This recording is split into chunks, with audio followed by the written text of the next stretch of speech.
Greetings and salutations, everyone. How about a middle of the night, early morning bonus, whatever it is for you? Let's apply it there. But before we get into it, a couple links.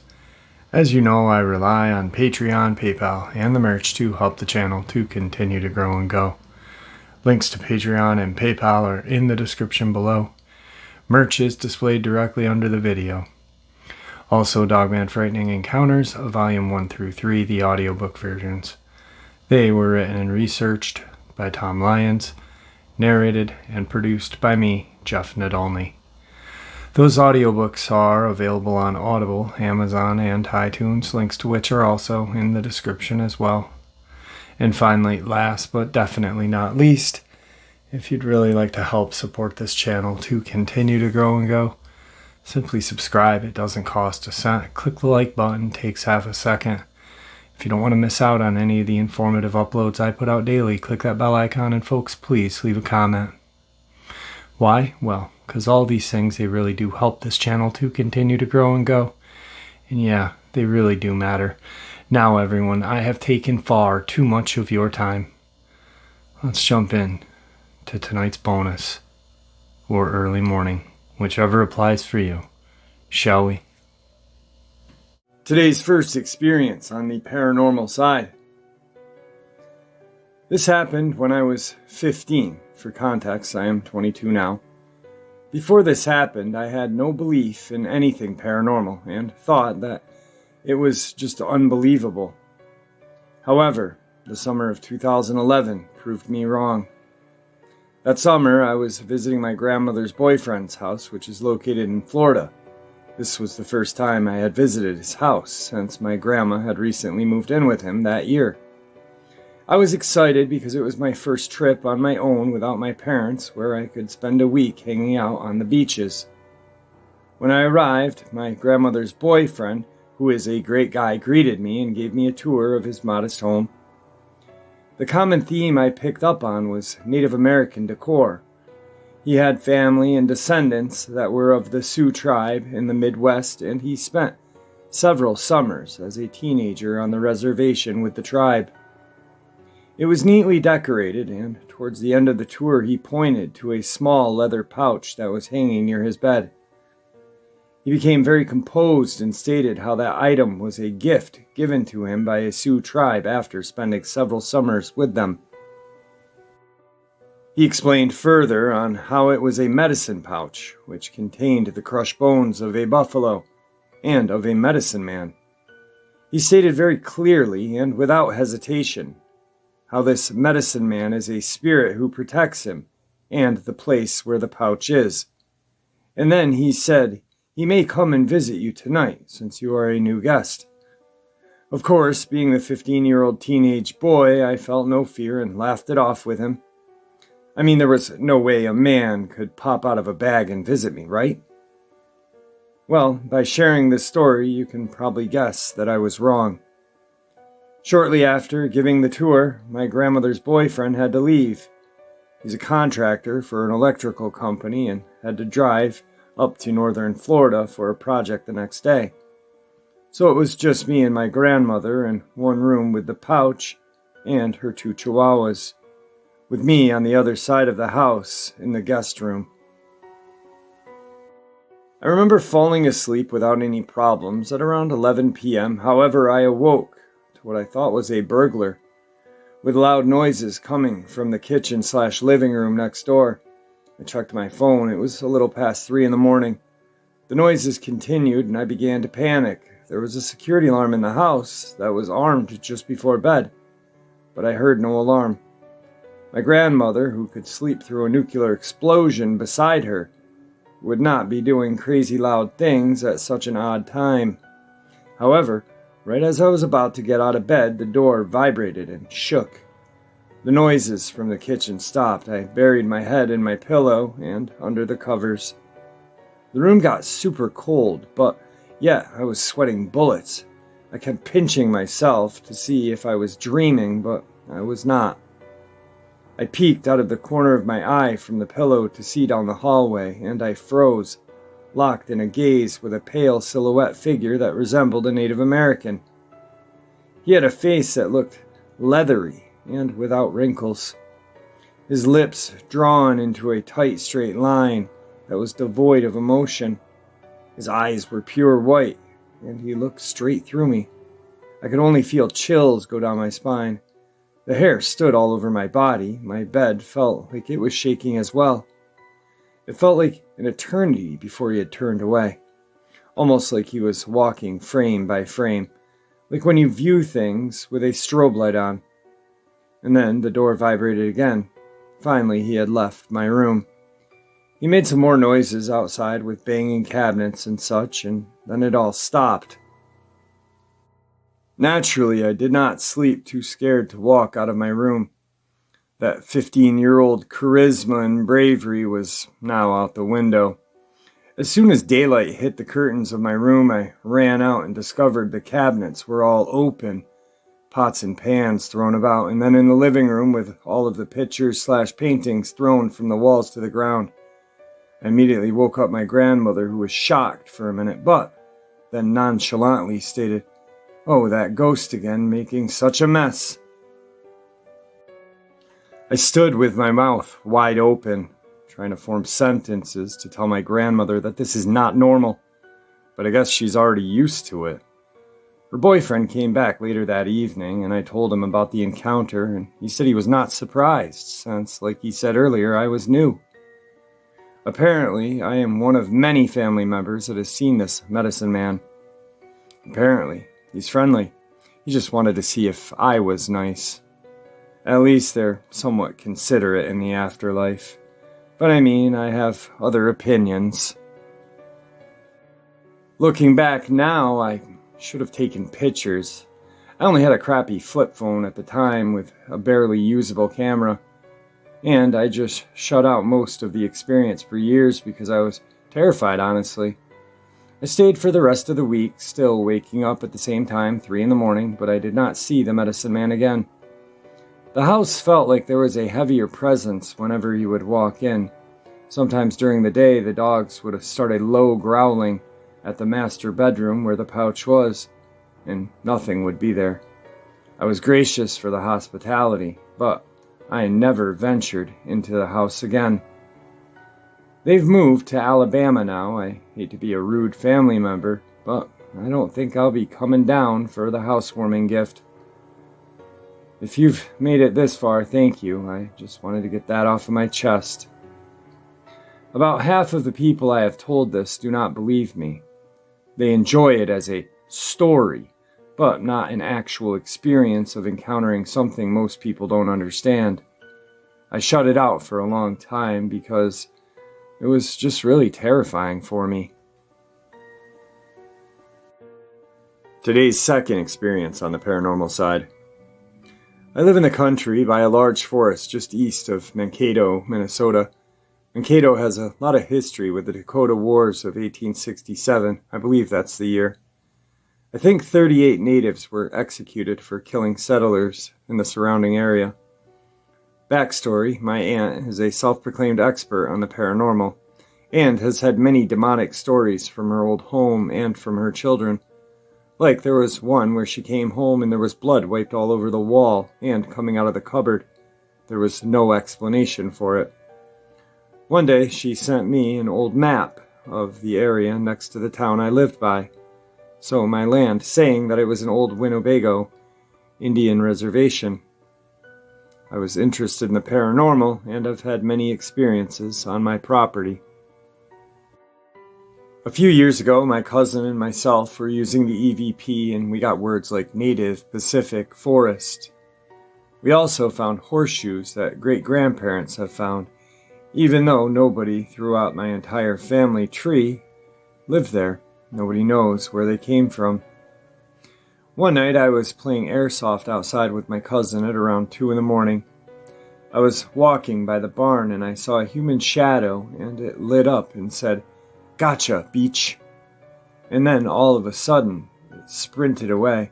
I was confused, but then I was shot in the back by my cousin who was following me for a while. He asked me, "Who are you talking to?"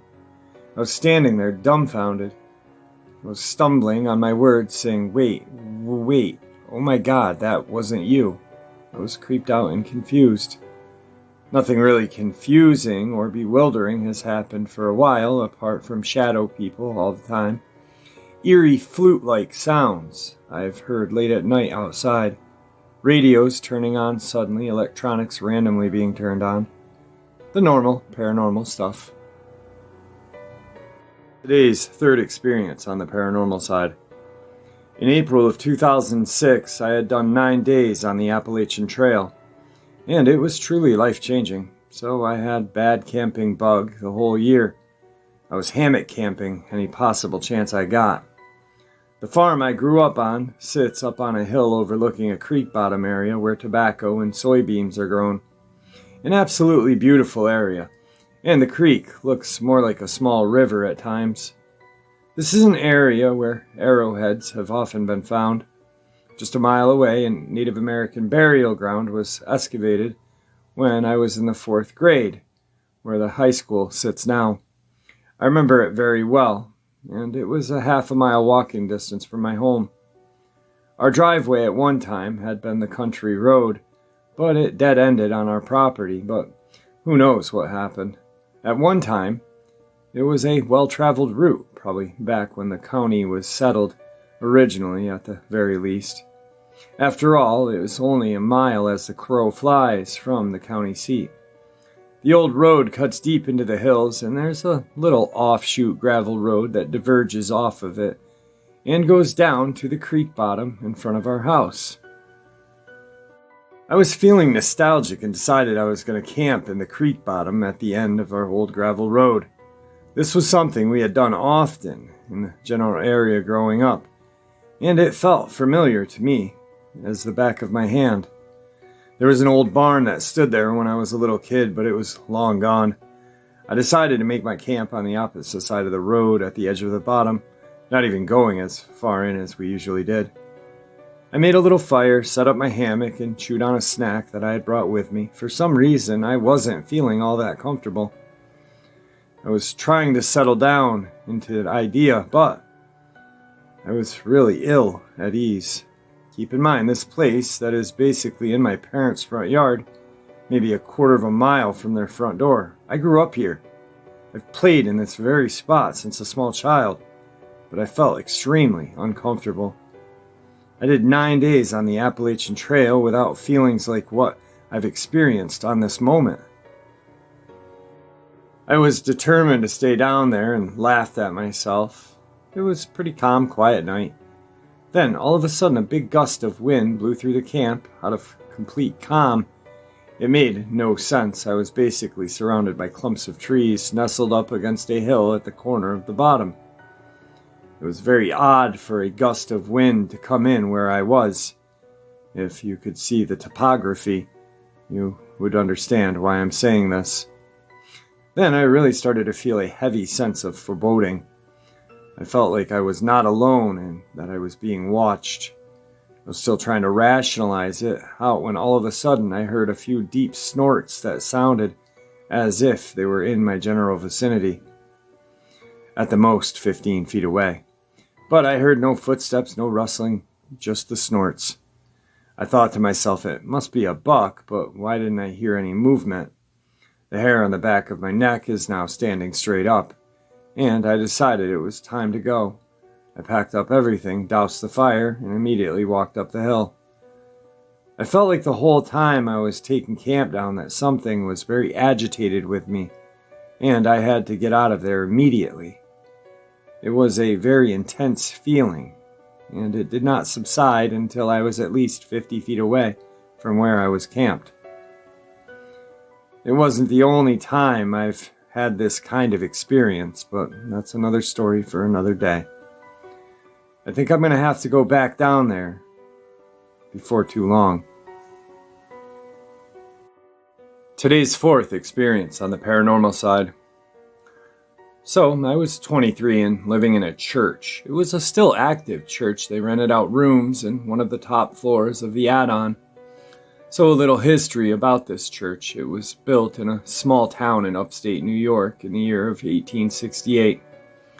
There's always been a legend about how one of the first pastors of this church murdered his wife and child and threw them into the Hudson River. In the 60s, they put 3 floors added on to the original building. It was used as a school for a long time, till I think about 1980. When I was living there, it was always spooky and eerie. At first, I never really thought anything of it. My room was the second largest room. It was right off of the attic of the original building. Part of the legend said the pastor had killed his family there. The door to the attic was up about 3 steps, and there was a little light above those steps.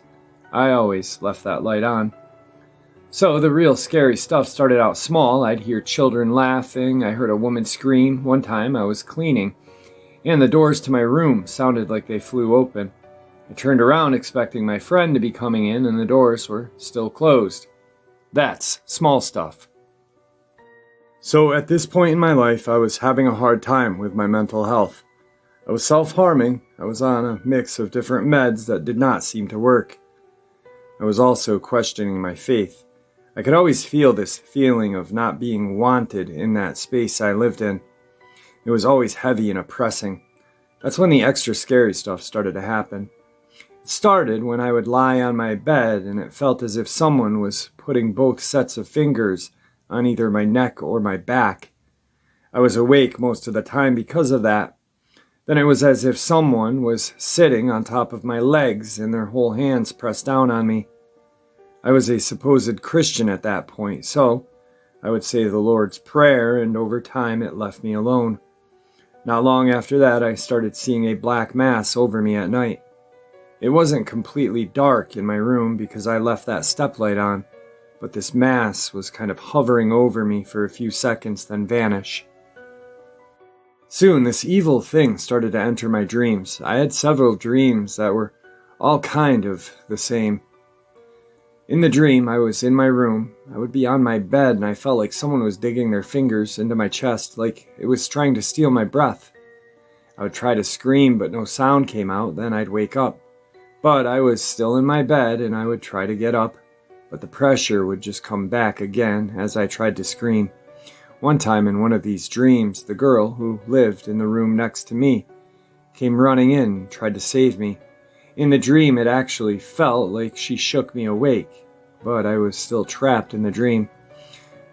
I ended up moving out a whole year later, but I would still go back to the church every once in a while, as my parents still attended it. Each time I went back, cause I was always on edge, because there were times I came in and whatever tortured me remembered me. After about 8 months, I moved out of the church. I went back for an ice cream social. It was held in the fellowship hall in the basement. I was in the kitchen talking to a friend about experiences I had when I lived there. A boombox in the other room turned all the way up as loud as it could go. No one was near it. I started crying and immediately left. But I have other experiences from this place. But I'm just going to end it here. In conclusion, I think this evil knew I was not mentally sound and latched onto me. It knew that I was an easy target. I tried to fight it, but the only way I could have it stop was to leave the place. Because since then, yes, I felt spirits and have had other experiences, but nothing ever like what happened to me in that church. Today's 5th experience on the paranormal side.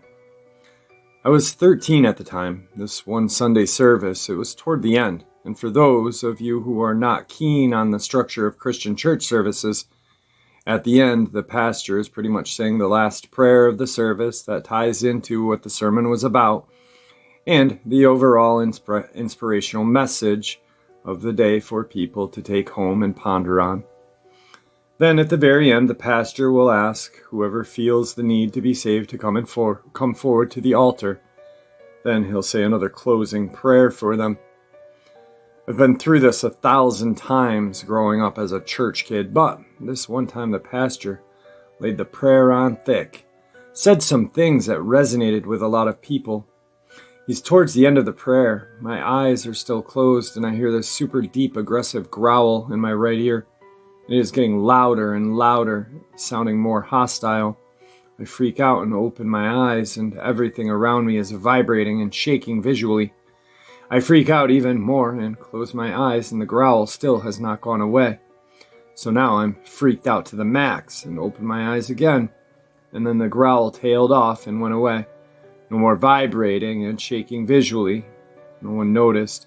It only lasted 10 to 12 seconds. Pastor sang the closing prayer for a few that came to the altar, and service was over.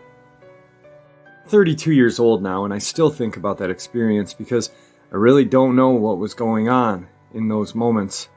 Was it an evil entity or demon leaving my body, or was it trying to get into my body? Anyway, I was listening to a podcast a couple of months ago, and the host had this medium on. She said Satanists are known to frequent churches of all religions more than you would think. Ever since the day that happened, I've never viewed church the same again, and eventually just stopped going, but one day, I would like to talk to someone well-versed in demonology about my experience for closure. Today's final experience on the paranormal side. In 2009, I moved into a Victorian railway cottage in London, which was built in the 1890s, maybe 1900s. I moved in with my daughter, my partner, and the event that happened within weeks of us settling in. It was a 3-bedroom house with all of the bedrooms situated on the first floor. It was a November evening when my daughter was upstairs on her bunk bed. I was sitting in the living room watching TV. It was just us two in the house at the time. My partner was at work. There was nothing eerie leading up to this moment that I could remember, but all of a sudden I heard, really close to my ear, a guttural growl. It was very loud, but located right next to my ear, as if it was only meant to be heard by me in that one ear. It did not echo. It was just located right next to my head. As soon as I heard that growl, my daughter, who was 9 at the time, screamed from her room. I ran up the stairs, but it was as if I was being pushed up there. Maybe it was because of my speed or because of my panic, but when I got to her room, she was crying. I asked her what had happened, and she replied she had heard a growl in her ear. As you can imagine, I was absolutely freaked out. She was as well. I was not able to retell the experience for a long time, and only in the past year or so I had mentioned it to my daughter, but she has no memory of the event. I am a believer, and I think it was something demonic. I would have been skeptical had it just been me that heard it, but my daughter's reaction was enough to make me realize that this was the real deal. It traumatized me so much I wish I could just forget about it. Guys, I hope you enjoyed this little paranormal bonus upload that I put together. It was kind of fun, just something different. With that being said, I'm not going to drag it out, but thank you for all the support. Please, everyone, stay safe, and God bless you all, and I'm signing off for the night. Good night.